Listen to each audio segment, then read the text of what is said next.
I opened up the first school in November of 1978 in North Highlands, California. But the story goes long before that. The story of Kovar starts back actually in the mid-60s. I was about 5 or 6 years old, and I was with my family. We were living in Montana, and I saw a silhouette of a guy doing a flying sidekick on a billboard. And I don't remember where it was. I didn't know what it was, but I knew that's what I wanted to do. It's kind of like I didn't find martial arts found me. But at the time, back then, no one did martial arts, and especially it was considered something that was almost like was something that hoodlums did, and certainly kids didn't do, right? So my parents were not interested in having me do that at all until my brother went away to college, and he came back and he did a year of martial arts training, and he came back and said, you gotta get Dave involved. So in the meantime, in 7th grade, I started wrestling, and I wrestled for a couple of years, and now I'm a freshman in high school, and I'm doing karate and wrestling, and my parents made me make a decision. Which one are you going to do, karate or wrestling? And I chose karate. And at the time, you didn't talk about martial arts back then. It wasn't something that you really brought up to people because you were just going to get harassed, right?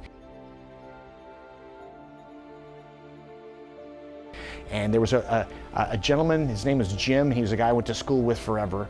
And let's just put it this way, if you saw Back to the Future, he was Biff. He was the real life Biff. And one time in freshman year, he turned around right before English class started. He goes, hey Kovar, how come you're not doing any sports anymore? You used to play football and wrestle and stuff, and now, how come you're not doing it anymore? And I go, hey Jim, I'm just too busy. And I'll never forget what he said. He looked at me and says, I bet you just go home and watch reruns of the Brady Bunch and eat peanut butter jelly sandwiches. And I said, shh, don't tell anybody, but I'm doing karate now.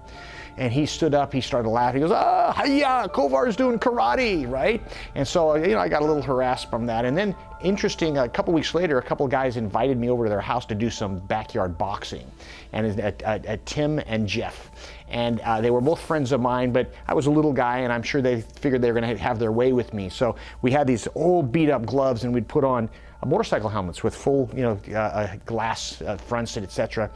And needless to say, I had a good time with both of them. I had my way with them, and that kind of they got them like thinking different. But from that day forward, when I was at El Camino, people just kind of looked at me different. I remember thinking, this is when I really realized, wow, this martial arts stuff is really powerful.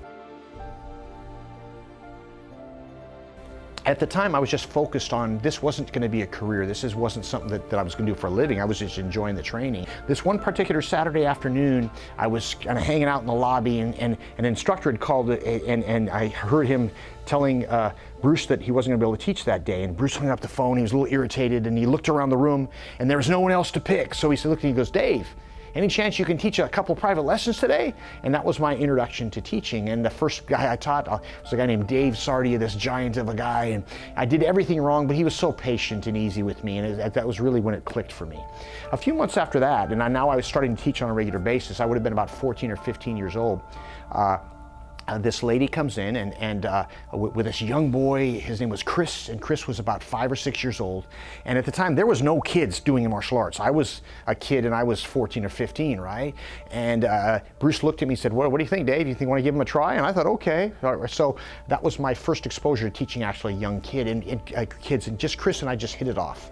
And I remember her mom, Chris's mom, looking at me and saying, you're really good at this, Dave.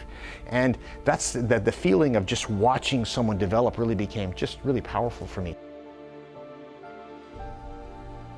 So fast forward about 6 months out of high school, now it's November of 1978, there was a gentleman named Art, and Art had a school in North Highlands that wasn't doing too well. He was one of my co-students under Bruce Jutnick, and next thing you know, I borrowed some money from my family and had taken over a school. It had a grand total of 6 paying students. It was upstairs in a 1,000 square foot facility right across from Gate 4 of McClellan Air Force Base, and thus it began. It was a struggle for years and years. I had day jobs because I couldn't quite fully support myself with the program initially, but there was something about teaching that was just really enjoyable. And at the time, this is pre-Karate Kid. There was very few kids. All of my students were adults. I had 2 classes a week with a kids class. It was Mondays and Wednesdays at 5 o'clock, and I think I had something like 11 junior students. And I remember one day in particular that one of the parents asked me, hey, would you please tell my son to quit picking on his sister? And I didn't have much time. Class was going to get over at 6, and there's another class starting at 6, so I remembered at the last minute that I needed to do that, so I gathered all the kids by the exit. Parents were there to pick them up, and I said, hey kids, if you have brothers and sisters, don't pick on them. And that was about it. And then had all these parents raising their hands saying, oh, would you tell him to clean your room? Would you tell my daughter to brush her teeth? And thus, Messages of the Week were born.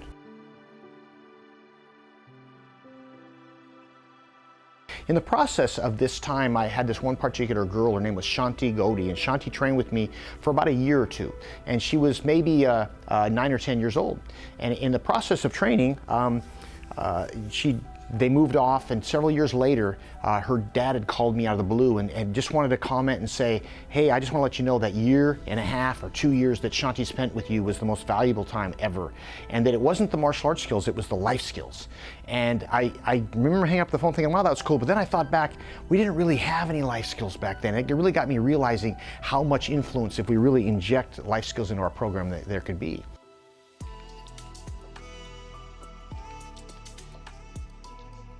And in 1984, the movie The Karate Kid came out, and that changed everything. Instantly, overnight, life changed. And so that experience with Shanti Godi, and also another experience I had with a student of mine named Rob, who had actually had some prior training.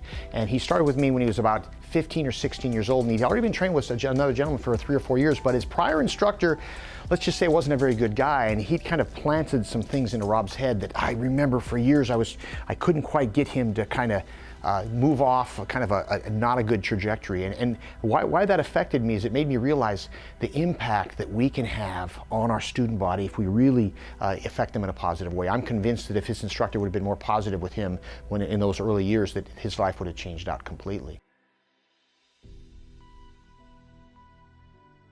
By this time, I'd moved to Carmichael, California, and I had a small facility right across the street from our headquarters school now, and what do you know, there'd be a line of parents waiting to enroll their kids. And this was, it was a crazy time. So in 1987, I convinced my older brother Tim to become my business partner.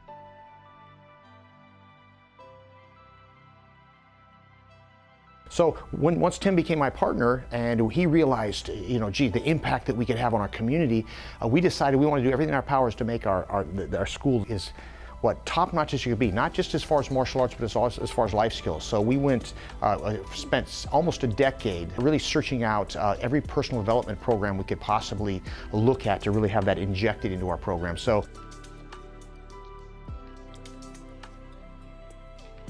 at the time, we were being mentored by a gentleman named Nick Kokinos of an organization called Educational Funding Company, and he'd asked us to host an event. So we had about 300 martial artists come from all over the country to our brand new facility that we just moved into, which is now our headquarters school. And we had several people came and watched classes, and we just thought we were doing our own thing, and you know, nothing special. And we had all these people say, hey man, the way you guys are teaching is really incredible. Could you please put something together so we could learn how you teach and train your instructors? And thus, our first actual video for martial arts school owners was in 1983. It was called How to Teach Martial Arts to Kids. Along the way, what we learn to do is the value of training really good people. And so it's really been amazing to see the impact martial arts has on people. It's so cool now. We have third generation people coming back and saying, as adults and as grandparents, how the program affected them as children and how it affected their children and their grandkids. And so I believe that martial arts has an answer to virtually any challenge that you face, and I'm super committed to seeing the next generation get involved as well.